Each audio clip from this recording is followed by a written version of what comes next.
People love their Subarus because they're great in the snow, right? You hear it all of the time, but this one here isn't one of them. As a matter of fact, it's the only Subaru you can get without all-wheel drive. And Mother Nature has not been playing along this week.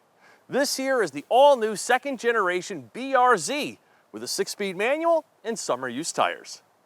One of the main reasons you would want to spend an extra $2,500 on this top trim BRZ Limited is to get these 18-inch Michelin Pilot Sport 4 tires, an exceptional set of rubber for a performance car. But after a mild start to the fall here in upstate New York, the weather took a decidedly colder turn as soon as Mr. BRZ arrived. But I have to say, for tires not meant to be driven in conditions such as these, they have performed remarkably well, allowing me to still experience the upper crust of fun this car was designed to deliver.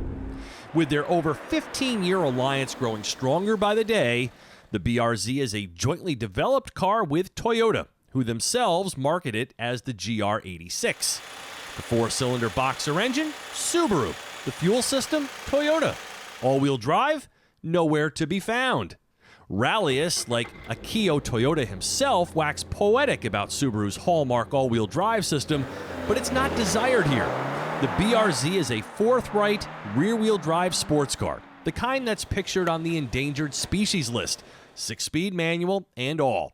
It sits knee-high to a grasshopper, weighs less than a battery from a Hummer EV, and doesn't require a trust fund to acquire. Priced from under $30,000, the BRZ is the kind of car every frugal-minded driving enthusiast would love to have in their stable. Now, I'm not sure you'd want one as your only ride, but for those special times when you're driving not just to get somewhere, but rather for the drive itself, the BRZ is a very satisfying choice. So here's what you need to know about this BRZ. It is a major step forward. Now, the central tenets of the car are the same, but this one's just a lot better. How so, you ask? Well, first and foremost, this one actually feels fast, and that's huge because the old car certainly did not. And then there's this cabin, still uncomplicated, but no longer bargain basement. I mean, for 30 grand, this is as pure as driving excitement gets. This car's purpose is still singular, but its appeal has been ratcheted up. Oh yeah, this is good, really good. The bigger engine, more power, enhanced sound, increased precision.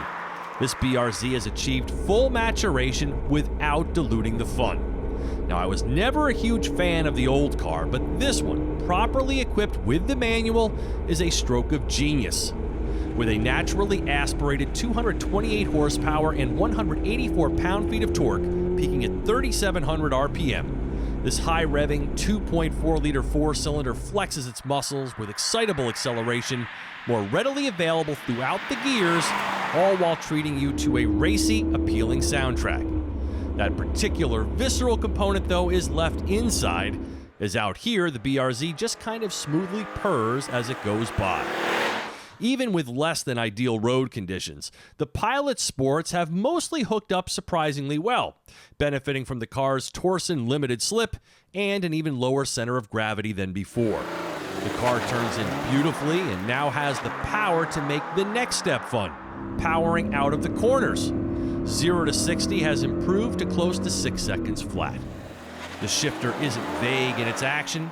The clutch is easy to modulate, and the gears synchronize smoothly, making this BRZ easier to drive in everyday traffic. And though I haven't had much opportunity to try the track setting with its more hands-off approach to traction and stability control, the BRZ allows the driver to exactly determine the level of electronic intervention.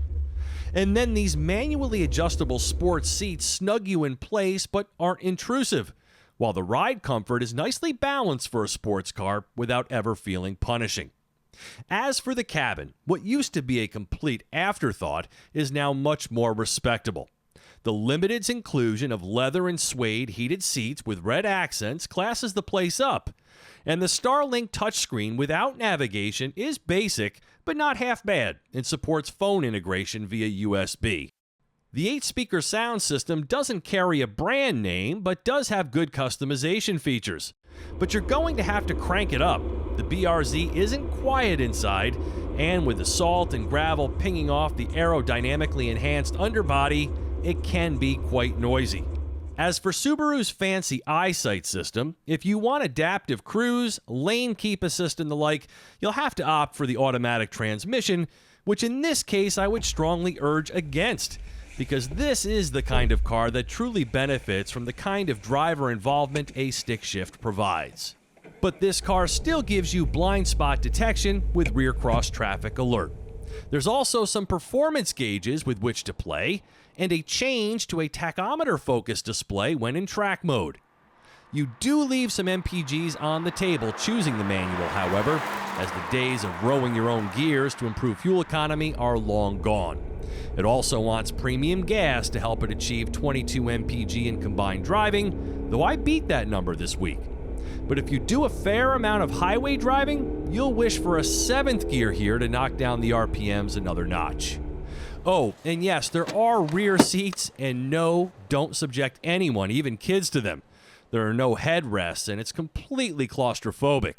They do fold down, though, and Subaru claims a mountain bike will fit in here. I myself find that hard to believe, but I didn't try it, so I'll have to take their word for it. Including destination, the MSRP of this car is $31,455. Now, it doesn't look like much, and that's perhaps the BRZ's biggest letdown. I could definitely use some more visual pop. But this is a darn good car for people who still care about driving. For TestDriveNow.com, I'm Steve Hammis.